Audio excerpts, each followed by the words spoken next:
d'être venus aussi nombreux à ce, je crois, 53e Café du Patrimoine, mais surtout aujourd'hui, c'est une date un peu forte, puisque c'est nous fêtons aujourd'hui les 10 ans de cette animation que nous organisons au Paris Historique, qui a été une idée d'Anne-Lise, qui est là-bas derrière, de vouloir organiser donc ce type de débat d'un café autour de la notion de patrimoine, et surtout autour d'un verre, comme à l'époque, il y avait aussi les cafés philosophie, les cafés géographie, les cafés politiques. Donc l'idée est là, pour ceux qui viennent pour la première fois peut-être, c'est donc d'avoir parmi nous un conférencier ou un expert ou un spécialiste d'une question patrimoniale pour venir en débattre, et surtout au public ici présent d'intervenir, de participer, de poser toutes les questions qu'il faut. Donc voilà, nous en sommes à la 10e année, c'est de plus en plus un succès, parce que c'est vrai que nous voyons chaque fois, et ils ont lieu tous les 2 mois de autant de monde, beaucoup plus de monde.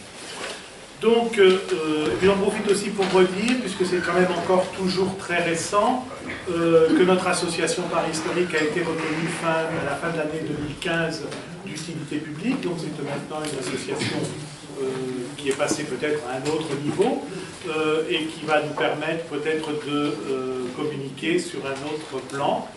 D'autant que d'ici quelques semaines, nous allons déposer à la DRAC l'autorisation de travaux de restauration de notre cellier, qui était le thème du dernier Café Patrimoine d'ailleurs, qui va être donc que nous tenons à restaurer plus légèrement possible, de façon à ce qu'il garde son authenticité et qu'il soit toujours accessible au public et que tout le monde puisse y accéder comme il le veut pendant nos heures d'ouverture.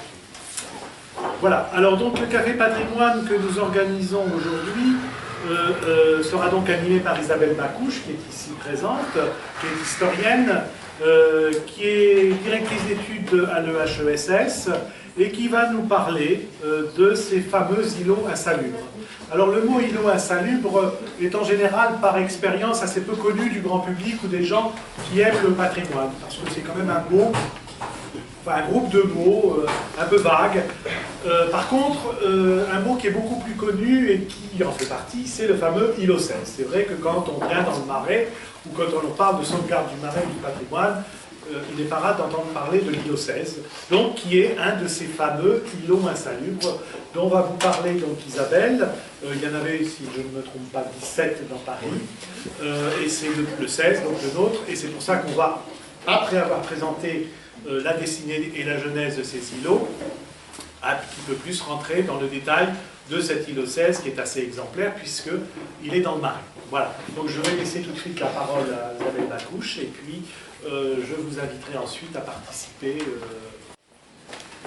Donc je remercie effectivement l'association du Paris Historique de m'avoir invité à l'occasion de cet anniversaire des 10 ans du Café Patrimoine et plus particulièrement donc Pierre Montier et Anne-Lise de Gênes qui m'avait contacté, mais j'évoquerai aussi Ludivine Martin qui est une de mes étudiantes et qui je crois travaille dans l'association et je crois que c'est comme ça que le lien s'est établi. Alors, j'ai effectivement engagé un travail de long terme sur un des îlots insalubres, le 16, celui dans lequel cette association est installée, et le livre que j'ai écrit sur ce sujet sortira d'ici quelques semaines, disons une quinzaine de jours. Alors, je commencerai effectivement par vous présenter un cadre général sur ce que sont les îlots insalubres et comment ils ont été dessinés, et surtout pourquoi ils ont été dessinés sur le territoire parisien. Et puis, après avoir évoqué les quelques initiatives qui ont concerné certains d'entre eux, je centrerai mon propos sur celui que je connais le mieux, l'îlot insalubre numéro 16, sur lequel j'ai travaillé sur tout le XXe siècle, c'est-à-dire, en gros, ce qui m'intéresse, c'est comment on passe de l'insalubrité au secteur sauvegardé. Alors, cette genèse des îlots insalubres, elle est lancée par l'arrêté préfectoral du 22 juillet 1893. Je rappelle juste pour mémoire que Paris n'a pas de maire, sur toute la période que j'étudie, quasiment jusqu'en 1977, et que c'est donc le préfet de la Seine et la préfecture de la Seine qui prennent toutes les décisions. Le préfet de la Seine crée donc un service des logements insalubres et du casier sanitaire des maisons, et il lance une enquête minutieuse qui va être menée entre 1894 et 1904 C'est-à-dire que pour près de 80 000 maisons à Paris, sous l'autorité d'un homme dont le nom est attaché aux îlots insalubres, Paul Juillera, qui est chef du bureau de l'assainissement de l'habitation à la préfecture de la Seine, ils vont donc inspecter ces 80 000 maisons et dresser un casier sanitaire, c'est-à-dire une fiche pour chacun des immeubles qui décrit les équipements sanitaires, l'état de propreté des parties communes de l'immeuble, les systèmes de vidange, la nature de l'eau distribuée et ces données, c'est ça qui est important, sont croisées avec les bulletins de décès qui sont publiés par le bureau de la statistique municipale. Il y a donc une corrélation pour cette entreprise qui se fait au tournant du 19e et du 20e siècle entre l'état physique et matériel des immeubles et la mortalité dans ces immeubles parisiens. L'enquête aboutit à la délimitation, dans un premier temps, de 6 îlots insalubres. Alors, donc en 1910, il y a 6 îlots insalubres qui sont dessinés. Celui dans lequel nous sommes et qui fait partie donc, du quartier Saint-Gervais a une délimitation beaucoup plus petite que celle qu'il aura dans un second temps. Et donc, le principe, c'est que dans ces 6 périmètres parisiens, les critères qui ont présidé au découpage sont les suivants, selon Paul Juillera, c'est-à-dire celui qui est à la manœuvre, je le cite, « Les quartiers où la tuberculose s'établit à demeure sont les quartiers où les logis sont obscurs et mal aérés. » Donc c'est la question de la lumière et la question de la ventilation qui sont principalement visées. Toutes les autres causes invoquées jusqu'ici, la misère, l'alcoolisme, le vice, sous toutes ses formes, sont des causes secondaires si on en compare l'effet à la privation d'air et surtout à la lumière solaire. Ainsi, on corrèle, à partir du début du XXe siècle, la mortalité par tuberculose, qui serait au-dessus de la moyenne, et l'état de ces immeubles. Il faut tout de suite dire que dans ces 6 premiers îlots qui sont identifiés, seuls à peu près 20% des maisons sont considérées comme meurtrières. C'est le terme qu'on utilise à l'époque. C'est-à-dire que c'est seulement dans 20% des maisons qu'il y a un taux de décès par tuberculose qui est supérieur à la moyenne. J'insiste sur ce fait parce que si les îlots insalubres ont été dessinés et surtout s'ils ont connu une longévité, finalement, on parle encore d'îlots insalubres jusque dans les années 1970, au moment d'un autre type de rénovation urbaine dans Paris, c'est parce qu'elle correspond à la volonté des pouvoirs publics de généraliser la notion d'insalubrité à un espace urbain cohérent, c'est-à-dire à un périmètre délimité de façon globale. La notion d'îlot insalubre, donc, j'y insiste tout de suite, il n'y a pas que des maisons en très mauvais état et avec des critères de délabrement selon les normes que je viens d'édicter. Il y a dans ce premier groupe à peu près 20% seulement des immeubles qui répondent à cette définition. En fait, la préfecture de la Seine, à ce moment-là, se mobilise contre les propriétaires des logements. Cette lutte a commencé depuis le milieu du XIXe siècle, avec notamment la loi de 1850, qui est la première loi sur l'expropriation pour cause d'insalubrité. Mais cette loi de 1850, donc, ce que veut la préfecture de la Seine, comme toute autorité publique, c'est que les logements parisiens présentent des normes de confort et de vie dignes et qui ne soient pas trop frappés par ce qui va s'appeler l'insalubrité. Mais le problème, c'est qu'à partir de 1850, il ne s'est pas passé grand-chose pour une raison qui va perdurer jusqu'au début des années 40.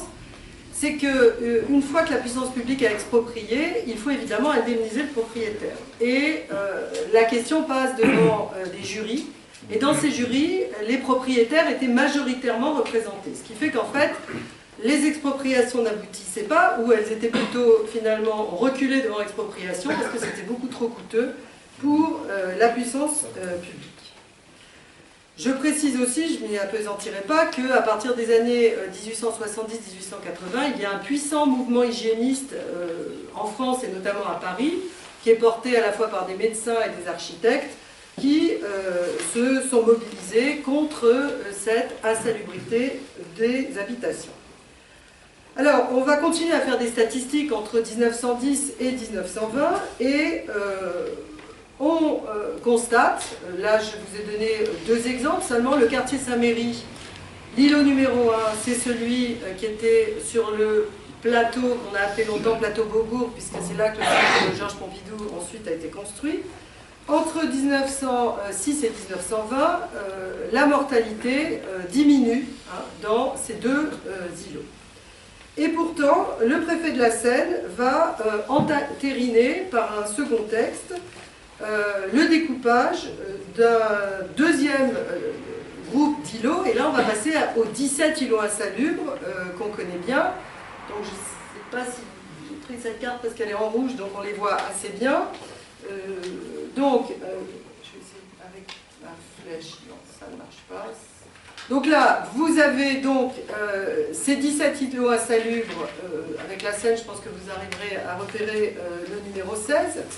Et vous voyez qu'ils sont majoritairement concentrés à l'est de Paris, que certains, notamment le 1, le 16 et le 3, sont au centre de Paris.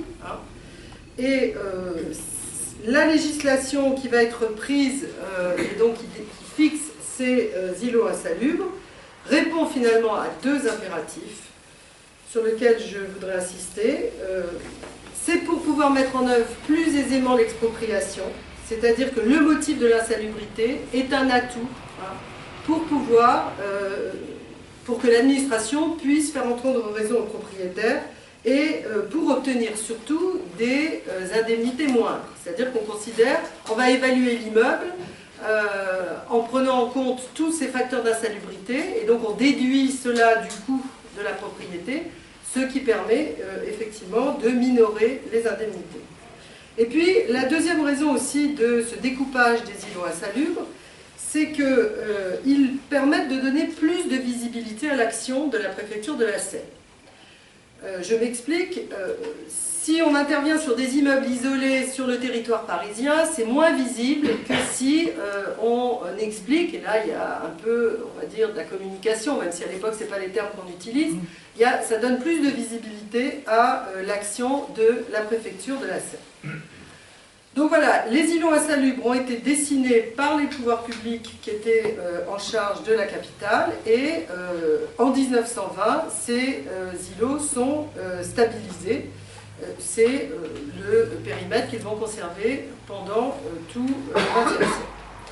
Alors, il n'y a pas que le préfet de la Seine qui s'attache à cette délimitation. Le conseil municipal, puisqu'il y a tout de même un conseil municipal, qui est surtout consultatif, qui vote les mémoires du préfet, le conseil municipal, et parmi eux les conseillers municipaux des quartiers concernés, appelle à plusieurs reprises, au début du siècle, l'attention des pouvoirs publics sur l'état des îlots insalubres. Alors j'ai pris un exemple de l'élu du quartier Saint-Gervais, Charles Bavigny-Jourdan, qui est élu depuis 1907, et qui, en 1912, appelle l'attention du conseil municipal, je le cite.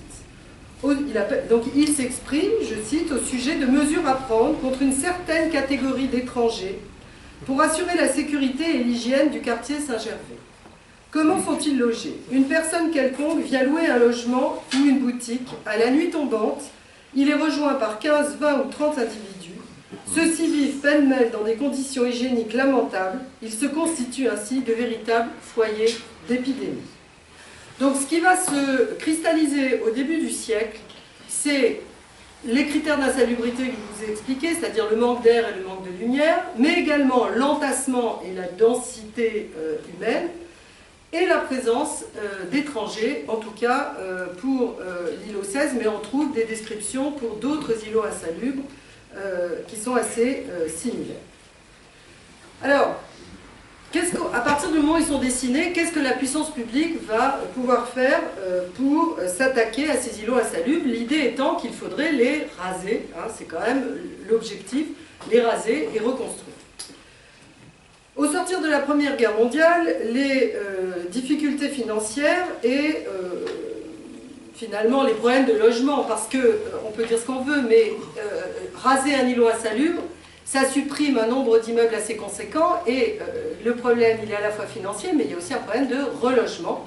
C'est-à-dire qu'on ne considère pas, dans les années 20 et 30, de pouvoir chasser les locataires sans les reloger. Je précise qu'en général, les immeubles ont un seul propriétaire à l'époque. Hein. Ce n'est pas des appartements, c'est des immeubles entiers qui appartiennent à des propriétaires qui, pour la plupart, ne vivent pas. La grande majorité d'ailleurs ne vit pas dans ces immeubles. Alors, qu'est-ce qui va être fait dans l'entre-deux-guerres? Assez peu de choses finalement. L'îlot numéro 5, qui est donc dans le 17e arrondissement, les deux premiers sur lesquels on va faire quelques petites opérations sont donc dans le 17e et le 18e arrondissement. Je vous les ai mis là, j'ai fait un gros plan. L'îlot numéro 5, donc c'est le quartier des Épinettes dans le 17e arrondissement, va être partiellement aménagé en 1922 et 60 immeubles vont être remplacés par des habitations à bon marché. En 1924, c'est l'îlot numéro 9 dans le 18e arrondissement qui va être en partie aménagé et là en toute urgence dans la mesure où, alors c'est ce que la bibliographie et les sources disent, quelques cas de peste auraient été signalés. Et donc là, très rapidement, on rase la totalité de l'îlot 9 et on reconstruit des habitations à bon marché. Il y aura quelques opérations ponctuelles dans l'îlot 2 et l'îlot 1, mais là où l'effort va se concentrer entre les années 20 et les années 30, c'est l'îlot numéro 1. Hein, donc vous avez là en gros plan à droite de l'image. En 1924, 91 immeubles sont abattus et c'est ce terrain nu qui va subsister jusque dans les années 1970, qui va servir en fait de parking pour les halles qui étaient voisines et qu'on a appelé le plateau Beaubourg et où va être construit donc le centre Georges Pompidou, inauguré au début des années 70. Mais vous voyez que les immeubles sont détruits en 24 et qu'il ne se passe rien jusque dans les années 70. Et puis, il y aura une deuxième tranche de destruction en 1934. Enfin, le dernier sur lequel on va lancer un début d'opération, c'est la cité Jeanne d'Arc dans l'îlot 4, donc au sud, dans le 13e arrondissement, qui est décrite, je vous cite, à la fin des années 30 dans ces termes. Cette agglomération, édifiée d'un seul bloc et insalubre dès sa création, était le type même de la cité ouvrière, telles qu'elles ont surgi brusquement au cours du XIXe siècle, sous l'impulsion du développement industriel. Elle abritait une population déshéritée, mélangée d'éléments douteux. C'était un véritable slum, le terme anglais, siège de toutes les dégradations morales et physiques. Donc vous voyez que ce mélange, le manque d'air, le manque de lumière, le fait qu'il y ait beaucoup d'étrangers, et puis des populations ouvrières et modestes qu'on qualifie de dégradées moralement et physiquement. Et à chaque fois, le préjugé social s'accentue dans ces îlots insalubres. Alors, on a donc un processus circulaire qui va se mettre en place, hein, de contagion circulaire entre l'état du bâti et l'état de la société qui est installée dans ces immeubles. Mais il faut quand même dire qu'il y a bien d'autres causes qui expliquent la dégradation du bâti parisien, d'autres causes que la forte densité ou l'entassement. Une des causes principales qui explique l'état du bâti dans les îlots insalubres, mais ailleurs aussi dans Paris, c'est qu'à l'issue de la Première Guerre mondiale, on a prolongé le moratoire des loyers qui avait été pris pour protéger les familles, dont les chefs de famille étaient mobilisés et dont beaucoup vont être blessés et ensuite décédés. Et donc pour protéger ces familles, on a en gros bloqué les loyers.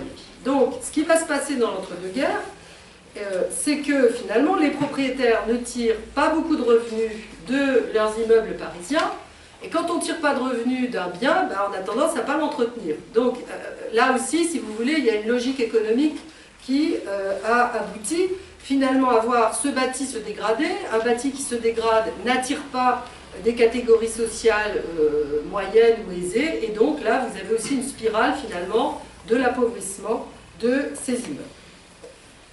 L'îlot insalubre fait donc preuve d'une remarquable continuité jusqu'à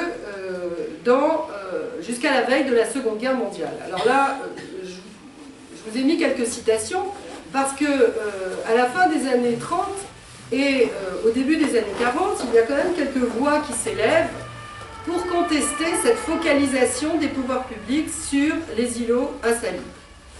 Le premier dont je voudrais vous parler, c'est Albert Laprade, qui va être un des architectes qui va travailler ensuite sur l'îlot 16 et sur le Marais. Albert Laprade, en 1938, dans l'illustration, et ailleurs d'ailleurs, il est très prolixe, ce serait de la naïveté de supposer tous les taudis localisés dans les 17 îlots. Il en existe des milliers et des milliers dispersés dans Paris.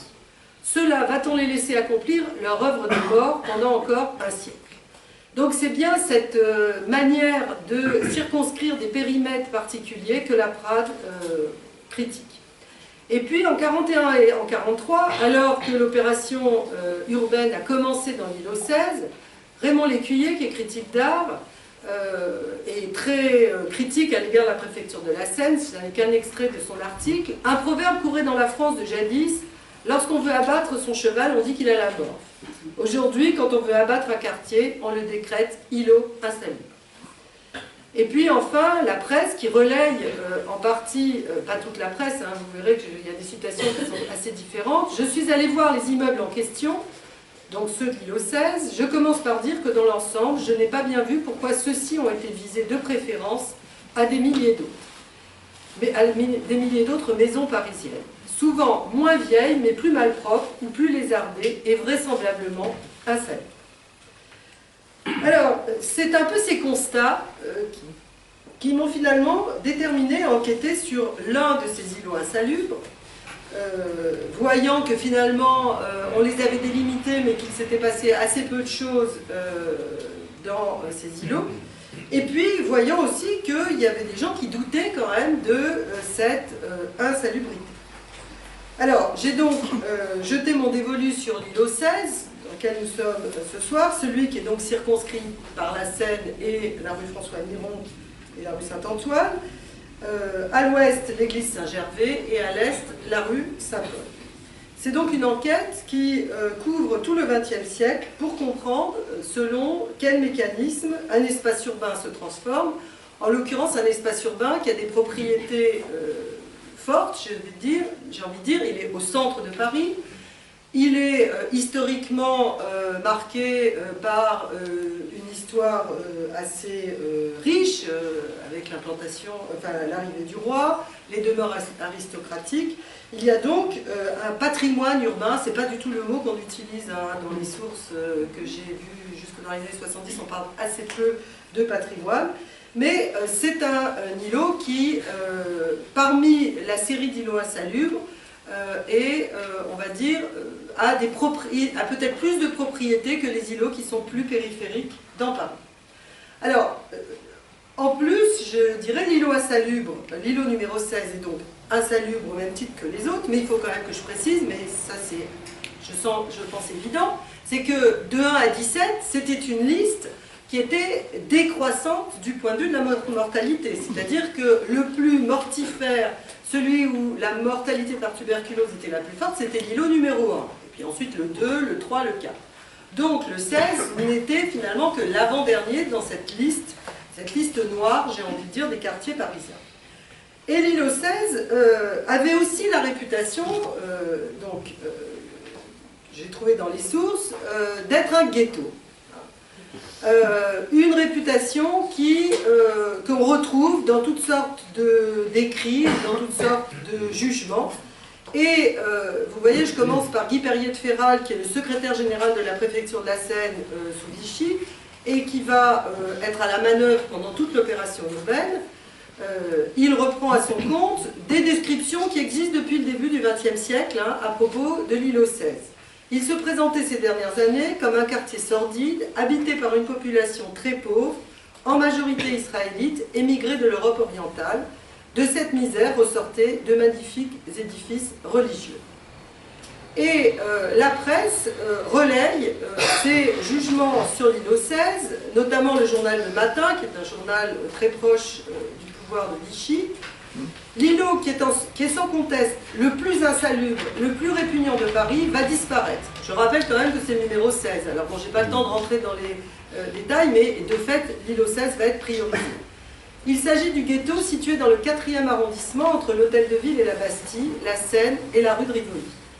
Dans ce quadrilatère où se dressent encore de vieux édifices, des hôtels célèbres, une populace à nez crochu, lit pués et sale, continue de grouiller dans les ruelles, dans les cafés et dans les bouges enfumées aux enseignes hébraïques. C'est en première page du journal.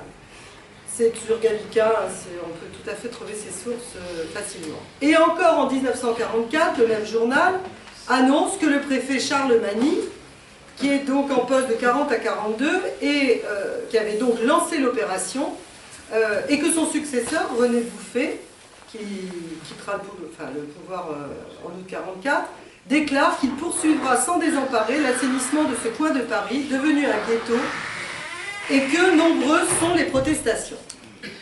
Alors, ce que je fais dans le livre, alors je ne vais pas avoir le temps de rentrer dans le détail, mais j'ai déjà commencé à le montrer pour l'insalubrité, et pour l'idée du ghetto, c'est la même chose. Ces deux réputations vont servir d'alibi, effectivement, pour lancer l'opération en 1941, à la fin de décembre 1941. Et l'un des objectifs, il y a deux objectifs, mais il y a plusieurs objectifs, excusez-moi. Il y a d'abord l'hôtel de ville qui veut construire une annexe, puisque l'hôtel de ville est donc juste mitoyenne de l'îlot 16, et elle voit là un territoire qui serait particulièrement commode pour construire une annexe, qui finalement sera construit, boulevard Morland, par la Prade d'ailleurs, au début des années 50. Et puis, elle souhaite aussi changer la sociologie du quartier. C'est dit très très clairement, il s'agit de faire du quartier, de l'îlot 16, un quartier de savants et d'artistes. Population qui, dans la bouche des autorités publiques, correspondrait au bâti prestigieux qu'abrite l'îlot 16. Alors, pourquoi est-ce qu'on veut changer cette population? De fait, alors moi je ne m'exprime pas dans les mêmes termes, mais depuis la fin du XIXe siècle, le Marais et l'îlot 16 ont été peuplés par une foule d'artisans et de petites industries, et qui ont investi les hôtels et qui ont densifié, je dirais, le tissu urbain, au point de finalement remplir toutes les cours et supprimer finalement ce qui aux yeux des édiles était la garantie d'une lutte contre l'insalubrité, c'est-à-dire l'aération. Pour qu'il y ait de l'air, il faut qu'il y ait des cours. Si vous mettez des bâtiments, c'est pas possible. Donc là, vous avez la cour le jardin de l'hôtel Salé, hein, c'est une photo des années, la fin des années 60. Alors, voilà une carte du début des années 40 qui montre la très grande densité de l'intérieur des immeubles de l'îlot 16. Et cette densification s'est faite donc pour l'utilité des artisans et de la petite industrie qui avait investi l'îlot 16. Alors, face à cet état de fait, aussi bien du point de vue de la population que du point de vue de l'état du bâti, donc sur lequel il y a des strates qui s'étaient ajoutées, on va avoir à la fin des années 30 des projets extrêmement radicaux. C'est-à-dire qu'avant d'arriver à la solution qui a finalement été mise en œuvre, ici vous avez un projet de mars 1936 qui est donc publié par la préfecture de la Seine. Je ne sais pas si vous voyez bien, mais en dessous vous avez donc le parcellaire d'origine, et là vous avez donc redessiné par-dessus, en rouge qui serait conservé, mais globalement c'est soit les établissements scolaires, soit effectivement les hôtels. En rose, le bâti qui est reconstruit, mais vous constatez qu'on élargit quasiment systématiquement les rues. Et en vert, donc des espaces verts, notamment autour de Saint-Gervais, finalement, on reconstruit quasiment rien. Alors, ces projets assez radicaux, il y a d'autres architectes qui vont en produire, s'inspirent de l'architecture moderniste, inspirée par Le Corbusier, Le Corbusier qui a publié le plan voisin en 1925, vous voyez ce qu'il prévoyait de faire de toute la rive droite depuis la Seine jusqu'à la gare de l'Est et la gare du Nord, c'est-à-dire raser quasiment toute la rive droite pour installer des cités radieuses. Et Le Corbusier publie un livre en 1941 qui s'appelle Destin de Paris, dans lequel il salue le début de l'opération de l'îlot 16, et il est reconnaissant au gouvernement de Vichy d'avoir enfin entamé l'éradication d'un îlot installé. Puisque, contrairement aux opérations légères qui avaient été faites dans l'entre-deux-guerres, ce qui est décidé dans l'îlot 16, c'est de s'attaquer à la totalité, c'est-à-dire 14 hectares, la totalité de l'îlot 16. Alors, si on n'avait rien fait pendant l'entre-deux-guerres, j'ai déjà dit, c'était les questions de relogement, c'était la question des indemnités. En ce qui concerne les indemnités, Vichy va faire passer des lois pour arriver à minorer ces indemnités, mais surtout, elle va exproprier et expulser les populations sans se soucier du relogement. Donc, et puis, là j'ai une carte qui est de mars 41, ce qui est décidé, c'est donc d'exproprier la totalité de ces immeubles. Il y en a plus de 400. Mais vous voyez que sur cette carte qui a été dressée par les services de la préfecture, ce sont seulement les immeubles en jaune qui sont considérés comme insalubres. Vous voyez qu'ils ne sont pas majoritaires.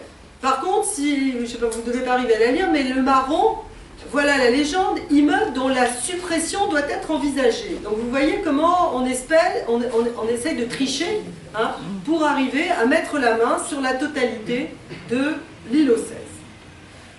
Alors, 3 architectes vont être nommés. J'ai déjà cité Albert Laprade en 1942, Michel Rouspitz et Robert Danis. Et en 1944, ils produisent donc ce plan qui va décider de la méthode qui finalement va être mise en œuvre, c'est-à-dire celle du curetage. L'idée est que on conserve dans la mesure du possible les bâtiments, mais on supprime tout ce qui a été ajouté a posteriori.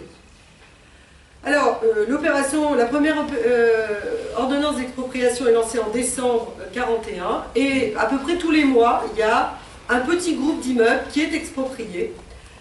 On trouve dans les archives des lettres des habitants qui sont quand même ennuyés parce qu'ils ont 3 semaines pour quitter leur logement, sans solution de relogement. Je rappelle quand même que Paris est occupé, que les moyens de transport fonctionnent assez mal. Et la presse va se faire le relais de ces expropriations. Mais les habitants vont aussi protester, c'est-à-dire qu'ils vont faire des pétitions et ils vont faire valoir, là aussi, c'est les arguments finalement des habitants qui ont aussi, on va dire, piqué ma curiosité pour entamer cette enquête. C'est-à-dire qu'ils écrivent, ils disent « Mais comment est-ce que vous pouvez concevoir de nous mettre à la rue ? C'est difficile de quitter Paris, de toute façon vous ne pourrez pas faire les travaux parce qu'il n'y a pas de matériaux, il n'y a pas de combustible. C'est pas le moment d'engager une opération d'urbanisme. Et j'ajoute à cela qu'à partir de 1942, il y aura des ordonnances allemandes qui vont interdire les travaux dans Paris. Donc finalement, rien ne sera réalisé de fait. Cette absence finalement de travaux dans l'îlot 16, alors que les populations ont été en grande partie chassées, Vichy n'a pas eu le temps, puisque Vichy s'est quand même arrêté, mais ça, quand ils ont lancé le projet, ils ne connaissaient pas la fin de l'histoire, si je peux m'exprimer ainsi. Toute la partie entre la rue Saint-Antoine et la rue Charlemagne n'a pas eu le temps d'être expropriée et expulsée. Mais vous voyez, ce à quoi j'ai été confrontée en tant qu'historienne, c'est des photos que j'ai trouvées au pavillon de l'Arsenal. C'est qu'il y a une campagne de photographie qui a été menée en 1941 et en 1942 pour photographier tous les immeubles de l'îlot 16. On a donc chassé les habitants. Vous voyez qu'en 1957, là, on est au Geoffroy-Lanier, l'hôtel qui est sur la photo, alors pour vous c'est à gauche, l'hôtel qui est sur la photo a donc été détruit, l'hôtel Le Garni. En 1957, on a étayé parce que les 2 autres bâtiments ont été fragilisés. Et en 1976, on n'a toujours rien reconstruit. J'ai trouvé les photos du 44-46 rue François Miron, j'avais le montage avant de préparer cette conférence, donc en 41 et en 64, là encore vous pouvez constater que, comme le disaient les habitants qui ont été expropriés, il ne s'est pas passé grand chose.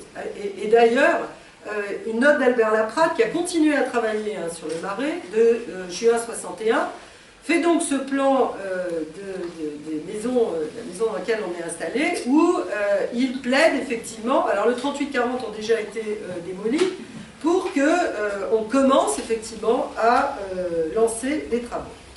Alors, ce que je montre dans le livre, je vais juste le signaler, c'est que la question qui se pose, évidemment, c'est pourquoi on a lancé cette opération d'urbanisme dans une époque qui ne favorisait pas des travaux de ce type, une opération d'envergure que Paris n'avait pas connue depuis Haussmann. Enfin, alors, évidemment, je ne compare pas l'îlot 16 à Haussmann, mais le fait de s'attaquer à un espace aussi important, ce n'était pas arrivé depuis Haussmann. Alors, ce qu'on arrive à établir, je l'ai montré dans des articles et je le montre dans le livre, c'est que la préfecture de la Seine espérait tirer profit des lois raciales et du contexte antisémite, c'est-à-dire que j'ai dit qu'il y avait une réputation de ghetto et que beaucoup de familles étaient absentes. On a des comptes rendus d'éviction qui signalent effectivement toutes les familles absentes. Et donc ces familles absentes, l'avantage, c'était pas de relogement et surtout pas d'indemnité à verser. Ce qui s'est donc passé au début des années 40, c'est finalement une politique édilitaire menée à bien par les autorités de l'époque, à l'ombre finalement des lois raciales de l'époque.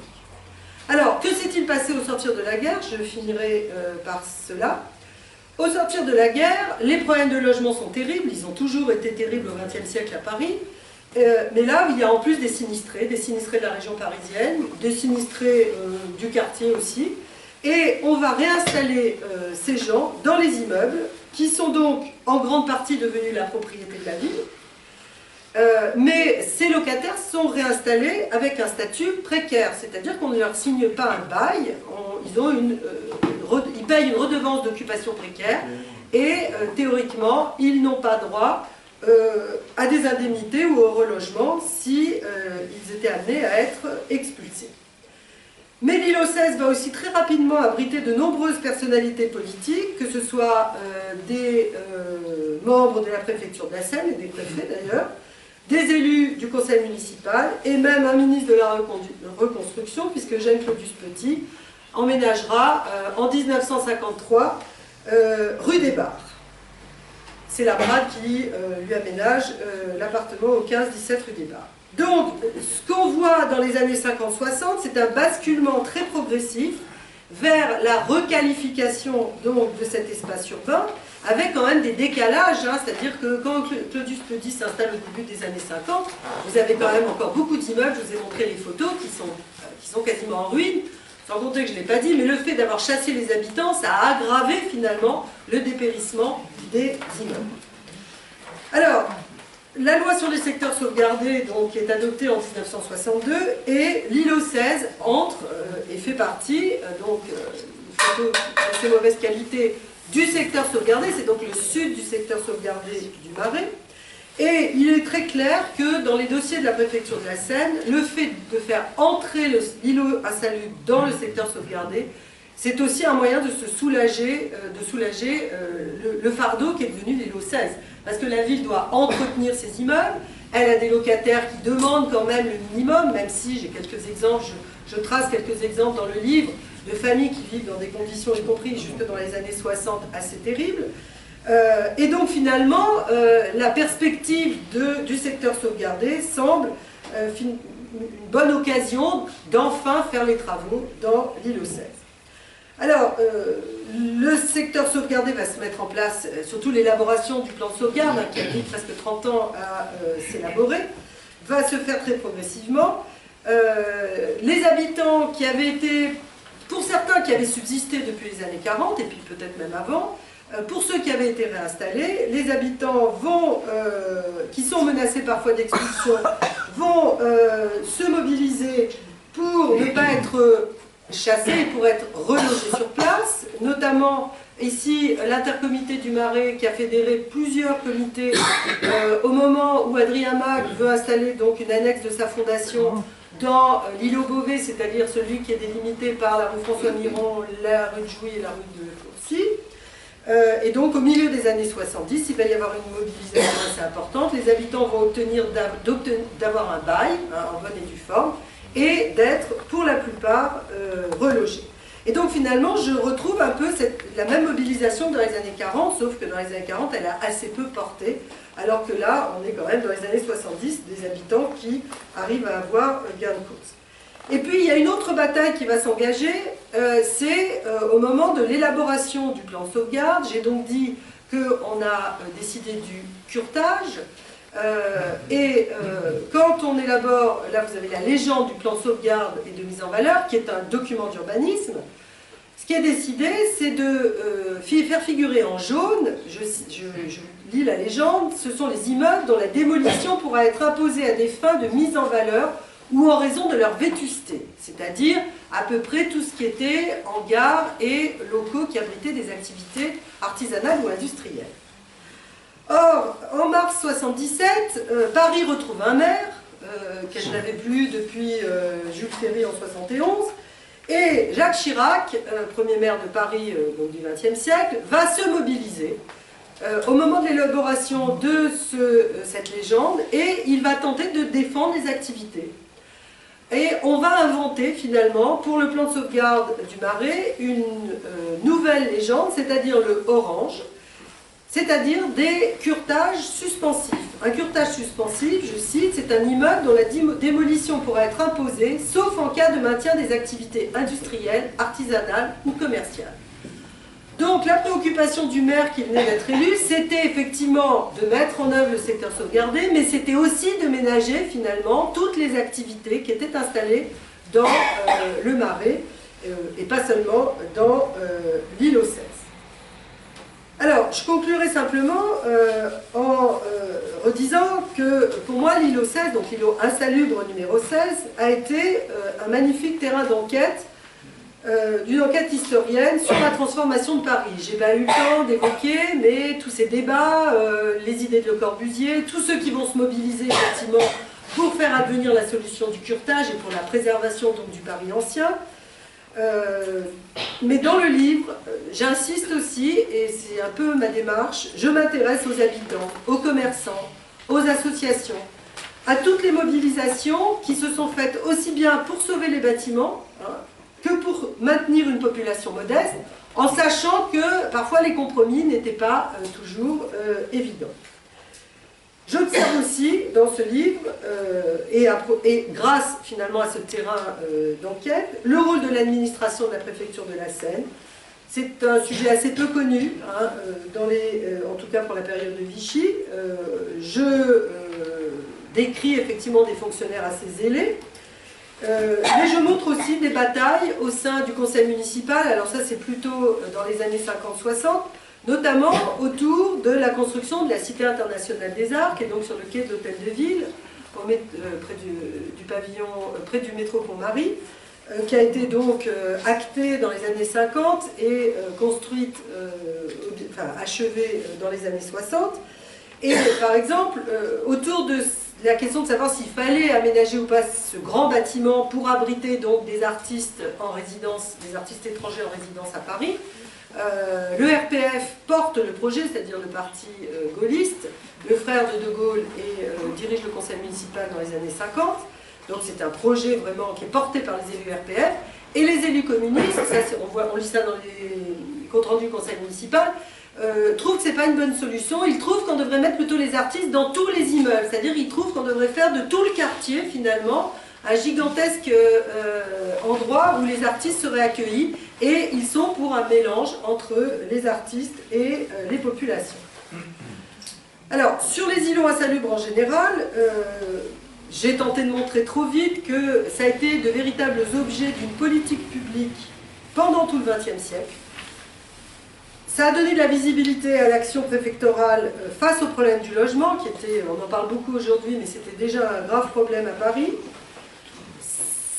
Autour de ces îlots insalubres, et surtout autour des îlots du centre de Paris, s'est cristallisé aussi le face-à-face entre ceux qui se battent pour qu'on conserve la ville ancienne et ceux qui veulent au contraire la moderniser, et sur la nature des compromis qu'on peut arriver à faire. Et puis, finalement, j'ai dit qu'on voulait faire du Marais dans les années 30 et 40 un quartier de savants et d'artistes. On n'utilise pas évidemment le mot de gentrification, c'est pas du tout dans le vocabulaire de l'époque. Alors aujourd'hui, que dire? Le Marais a gardé effectivement, en tout cas pour la partie de l'îlot 16, le prestige d'une partie de ses bâtiments. Il y a eu quand même des destructions dans l'îlot 16. Mais du point de vue des activités, ce qui n'est pas du tout dit dans les sources que j'ai vues et dans les papiers des années 30 à 50, c'est cette importance du commerce qui a réinvesti le quartier. Enfin, pour les îlots insalubres, il faut bien voir qu'au moment où le secteur sauvegardé est accepté dans le Marais, et puis il y aura un deuxième secteur sauvegardé en 1972 dans une partie du 7e arrondissement, il faut bien voir que les aménageurs, aussi bien à l'échelle de la région parisienne que de l'État, acceptent ces deux secteurs sauvegardés à condition qu'on soit plus tolérant du point de vue des normes d'urbanisme dans d'autres îlots insalubres.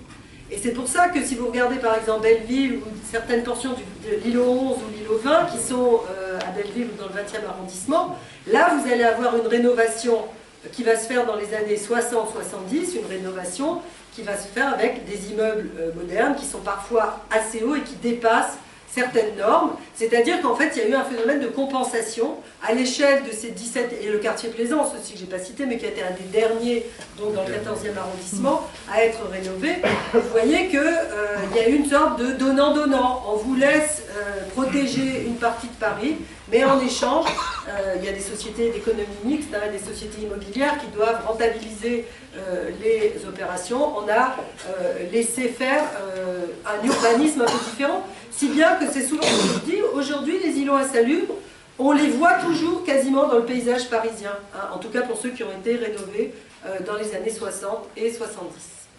Voilà, merci. Si vous avez des questions, évidemment, j'y répondrai.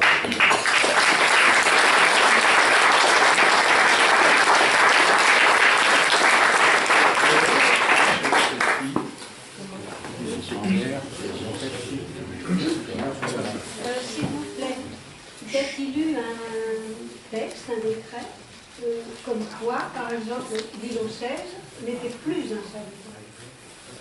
Comment ça s'est passé? Moi, j'ai pas trouvé ce texte dans les archives. J'en ai vu beaucoup dans plusieurs fonds. Ce qui s'est passé, c'est que, disons que la notion, c'est, on va dire, estompée. Mais on retrouve encore dans des enquêtes publiques des années, puisque j'ai dit qu'en 1944, une partie de l'îlot 16 n'est pas expropriée, mais on va continuer à exproprier jusqu'en 62. C'est-à-dire qu'il y a une partie, par exemple, des immeubles de la rue du Pont-Louis-Philippe qui vont être expropriés en 62. Là, on utilise encore l'expression îlot insalubre. Et j'irai même plus loin. On continue à utiliser la législation exceptionnelle de 41 et 42 de Vichy.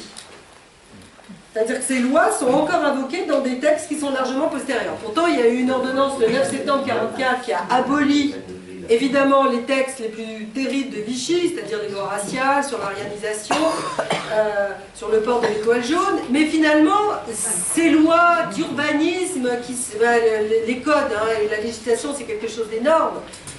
C'est seulement en 1958 qu'on va abolir les lois au nom desquelles l'îlot insalubre a été aménagé à partir de 1941. Mais je n'ai jamais trouvé de texte officiel qui dit on arrête de parler d'îlot insalubre. Alors, ce qui va se passer, c'est que progressivement, à partir des années 70, on va plutôt parler d'habitat indigne. Il va y avoir d'autres étiquettes qui sont liées à d'autres lois des années 70. Donc, insensiblement, on va dire que l'appellation va s'estomper. Mais je n'ai pas trouvé de texte officiel. Est-ce que cette histoire est typiquement parisienne ou est-ce qu'on la retrouve dans d'autres grandes villes en France?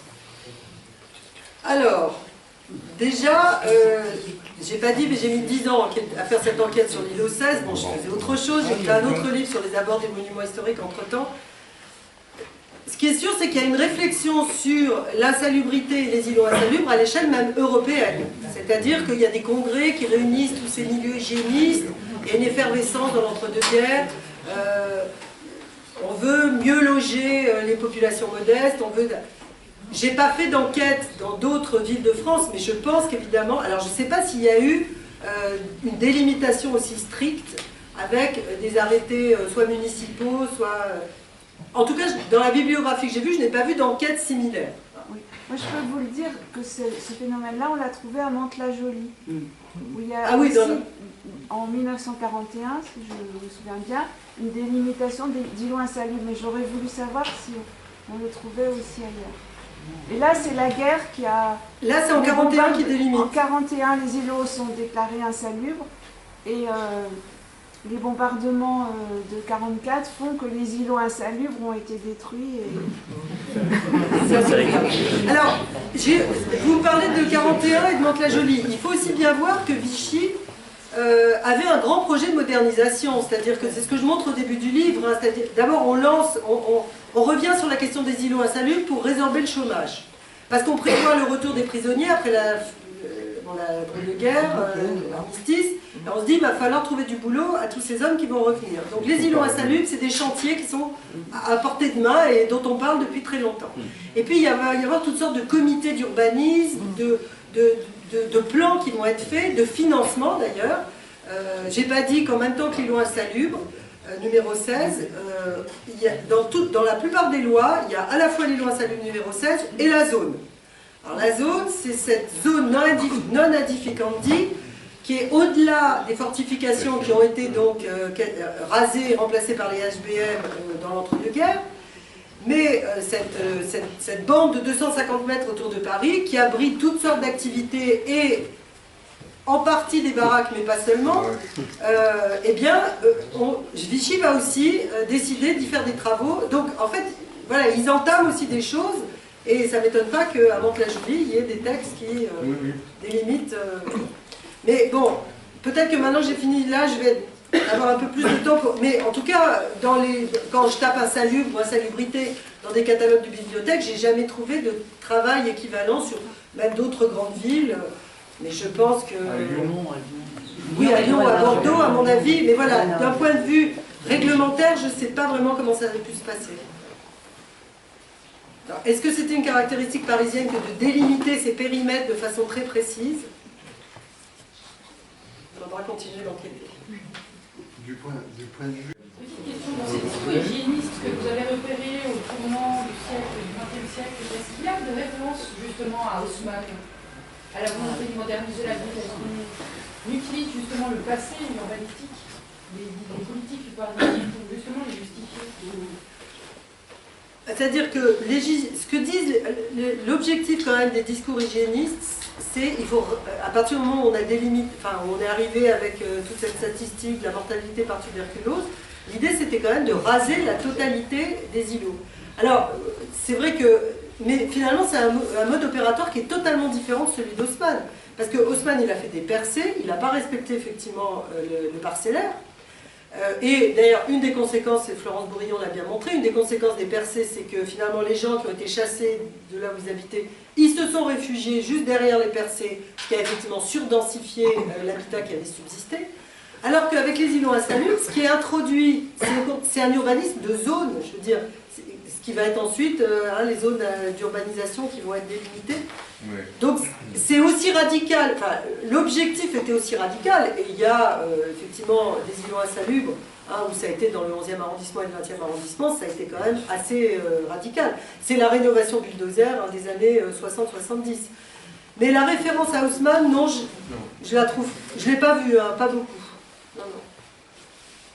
Le retrait de ce bâtiment de Tournon, là, est-ce que c'était un but de prévoir un alignement? Est-ce qu'on pouvait prévoir qu'entre l'hôtel de ville et Tournon, on allait donner un peu plus d'espace par rapport à la Seine? Alors, je sais pas, je peux oui, poser cette question. Mais j'ai envie de dire, oui, je vais être très honnête, sur la Cité internationale des arts, il faudrait déjà faire un travail en soi. Malheureusement, j'ai déjà rendu à mon éditeur 450 pages, ça fait déjà beaucoup. Donc je n'ai pas étudié dans le détail les raisons pour lesquelles, je sais qu'il y a eu quand même des batailles pour faire accepter effectivement cette architecture, mais le retrait, non, je ne l'ai jamais vu en tout cas justifié en corrélation avec effectivement la jonction avec l'hôtel de ville ou des projets. Mais au moment où elle est actée, il n'est plus question de détruire des choses sur le quai. Hein. Ce qui a été détruit, enfin, ça a déjà été détruit. D'ailleurs, en fait, il est à l'emplacement de l'arrêt de l'îlot précédent. Il y avait ensuite Voilà. un second Bien îlot sûr. suivant, dans l'alignement de la rue notamment. Ah oui, mais alors, en fait, ce que je Oui, veux c'est ça. vous dire, ce que je sais par ailleurs, c'est que l'îlot qui était devant, il avait déjà été détruit pour faire le métro et la station pour Paris.